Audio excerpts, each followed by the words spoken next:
everyone. I'm Judy, Elliott, and welcome to Breaktime. I am so delighted to have with me as my guest today, Reverend Dr. Stephen Usry, and you are the senior pastor at First United Methodist Church here in Dalton. Yes. Relatively new to our community, and I want to say welcome. Thanks, Judy. I appreciate it. Thank you for the invitation. Thank you for the hospitality. Right. Let's talk a little bit about your background. You just recently moved to Dalton, I think, with your family. But where did you move from to Dalton? Yeah, so I've been here 3 weeks. That's pretty new. And I'm a lifelong Georgian. I grew up in Augusta, Georgia, my hometown. Most of my family still live in Augusta. My bride, Judy, is a teacher, and she grew up in Eatonton, Georgia. So kind of small town Georgia, close to Madison area, right off I-20. Right. But minus education, we've lived in Georgia our whole lives. For the last 26 years, I've been in the metro Atlanta area doing ministry. So it was a little bit of a surprise to be appointed to Dalton up in the northwest Georgia area. I've loved getting to know Dalton. We've enjoyed all the new restaurants, getting to go to new places to eat. We love new things, and it's just a wonderful spirit here. And it's been a great thing to be in a new part of Georgia for a new season of ministry for us. Right. Well, we're so glad to have you here. Thanks. Tell me about, you have children? Yeah, we've got 3 kids. Okay. I'm struggling these days to know whether you can call them kids when they're their 20s. But we've got a girl and 2 boys. Abigail lives in Gainesville. She's married, and she's 28. Andrew, all of our kids start with A, by the way. Abigail, Andrew, and Alex. Andrew is graduated Emory University and is right now living in Dalton with us right here for just a short while. He's probably going to be pursuing another degree. And then our youngest is Alex. He's our college football player. He played college football at Charleston Southern University and at Middle Tennessee State University. Wow. And Alex is 24, and he's living down in Charleston right now, so he's a little bit further away from us.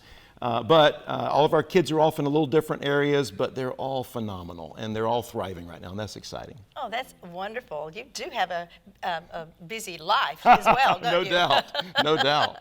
Tell me about your journey into the ministry and a little bit about you and your background. So I tell people that I was incredibly blessed. I received Jesus Christ into my life and surrendered my life to Christ when I was 11 years of age.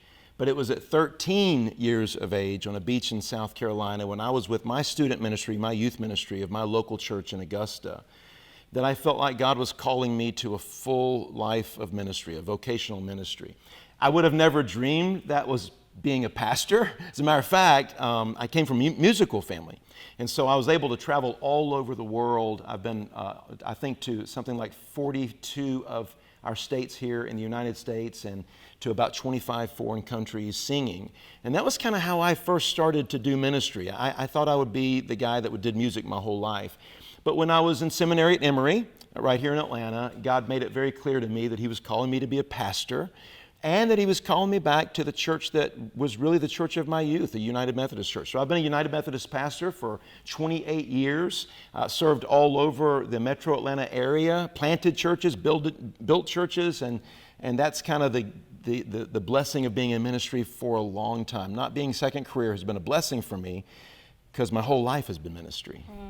Very interesting story. I love it. I love it because at such a young age, you were so influenced with just being associated with the church. Oh, yeah. Atmosphere. Yeah, you know? no doubt. And that's so important with parents today, is to involve their children in church, because that is where, we all get our kind of rules. Judy, roots. Judy, I can't imagine my life, what it would have been like without the church, without a community of people that helped grow me in Christ, a whole group of people who nurtured me. They talk about it takes a community to raise a child, right? There was a whole community of people of faith who were instrumental in raising me and teaching me the ways of Christ. And so it blessed me early on, and it is certainly, you look over your shoulder in so many ways, right? And you go, I'm an incredibly blessed person. That is certainly the case for me. Mm-hmm. Definitely so. And I love it, the part, again, that you were so incredibly young when you recognized that as well. Yeah. Now, you mentioned you were singing. Yeah, around. yeah. Tell me a little bit about that. Like, do you sing, what do you sing? Do you sing bass? Do you sing tenor? Yeah. Do you sing? I'm a tenor. I don't really, if honestly, I don't get to sing much anymore because of the role that I play, right? Right. I leave all the music and all of the song ministry to a lot of other people. It's these one little moments that I get to do that. And most of the time people are shocked that I can even sing.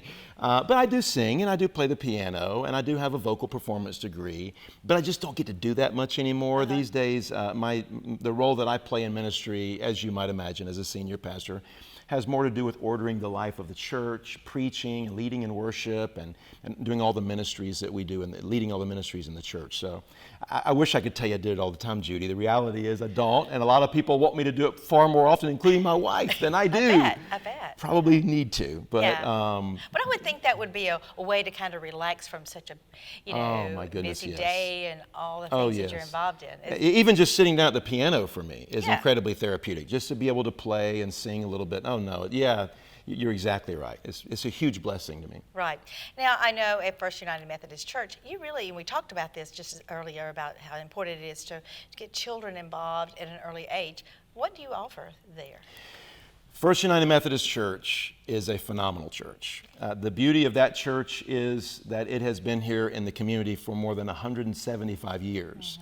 And so coming into this church, somebody gave me a book that was the history of the church, and it was one of the first things I read to realize the long, storied ministry of that church, the legacy of ministry in that church. And so the beautiful thing about that church is if you've ever been on our campus, it's a gorgeous place with beautiful spaces. And those spaces give space for a lot of different ministry. We have a Christian Learning Center, which is a daycare, full-day daycare, which is renowned in this community as one of the greatest daycares in the whole community. We have a preschool, a half-day preschool that has a huge waiting list for children to get into. We have naturally children's ministries and student ministries and college ministries as well. One of our goals at First United Methodist Church is to build successful families. Last night we had a huge event called Family Fun Night. It was a community invite event, so it was a lot of people from the church, but it's also a lot of people from all over the community. But we have a ministry going on right now at the church, for example, called Camp Joy, where kids sign up. They're doing recreational ministries in our church every day. Every day on our campus right now, we have more than 100 children there all day long. So we had Camp Joy there. We had a Christian Learning Center folks. We had our children and our parents. And I wish you could see it, Judy, because we probably had 800 people on our campus. My goodness. But children and adults on slip-and-sides and water inflatables and eating hot dogs, building families and having successful families, growing them in the faith and helping them also understand that church can be fun is a huge thing, right? And I think that's one of the things that Dalton First has done really well. And that's why their ministry has been such a phenomenal ministry across all the years. Right. And I know if I were to ask, what do you want, what would you like to accomplish while you're here? Tell me a little bit about what's your vision. Yeah. So my whole ministry has been about building churches. And I planted a church in South Atlanta, a very strong, life-giving church. I was there for 17 years. I think most people think Methodist pastors are somewhere for a very short length of time. That's not always the case. I've given the greater part of my life to building churches. And so one of my roles here is to come in and to Dalton First and to help continue to build on the legacy that this church has had.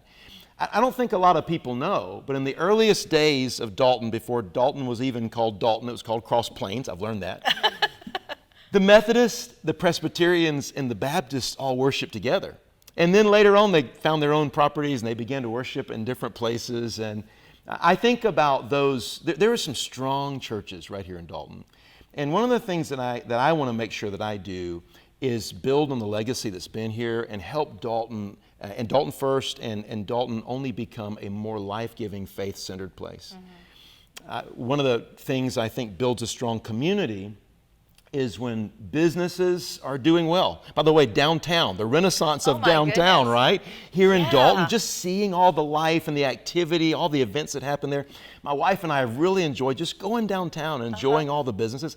I think when economically businesses are strong, when educationally our schools are well, when government is serving the people well, and then you add to that a life-giving, strong faith community, the whole area blossoms and blooms. And so one of my goals here is to come in and to be help with that, right? Be a life-giving source to make sure that more and more of the kingdom of God is being known here in Northwest Georgia. And to the extent that I can do that in the ministry of First Methodist Church, but also in the community, that's my goal.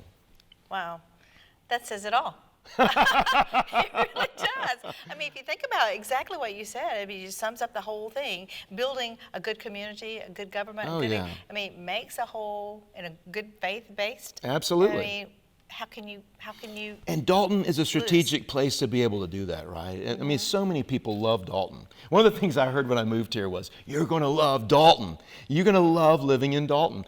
And so, I did my undergraduate work not far from here. I went to Lee University. That's where I did a vocal performance degree and a biblical education degree. So I'm a little bit familiar with the area. Yes. But people are right. Dalton's a beautiful, wonderful place, right? And so we're looking to just putting down roots, investing in this place, and getting to know some people, doing life with people, and seeing God do great things here in the ministry that we're a part of. Right. And certainly your services are in Sunday mornings, or what time? That's what right. are your services? 9:45 are our grow times, so we have Sunday school and small groups and Bible studies at that time. Right now, we're at one service at 11 o'clock. It's a traditional worship service. We're going to be launching a contemporary modern service in the future. That's something I've got to build and move towards, but that's what I do. And so we'll be doing that at a later time. I hope to be able to launch that at Christmas. Wow. Well, certainly you are full of energy. And I hear people all the time saying, have you met him yet? And I'm like, no. Well, you're going to love him. He's just full of energy, and you really give off that positive Judy, thank you. vibe that people are incredibly need. kind. Yeah. I appreciate those kind words. Well, I want to say, hey, thank you so much for stopping by the studio here, and we wish you the very best. We're so glad that you're here in our community. We hope to see more of you, and certainly it's delighted to have you here today on Breaktime. Well, thank you for the invitation, and thank you for your kind hospitality. Yeah, thanks again. And thank you for being with us here today on Breaktime, and we'll see you next time. Hope you enjoyed the show.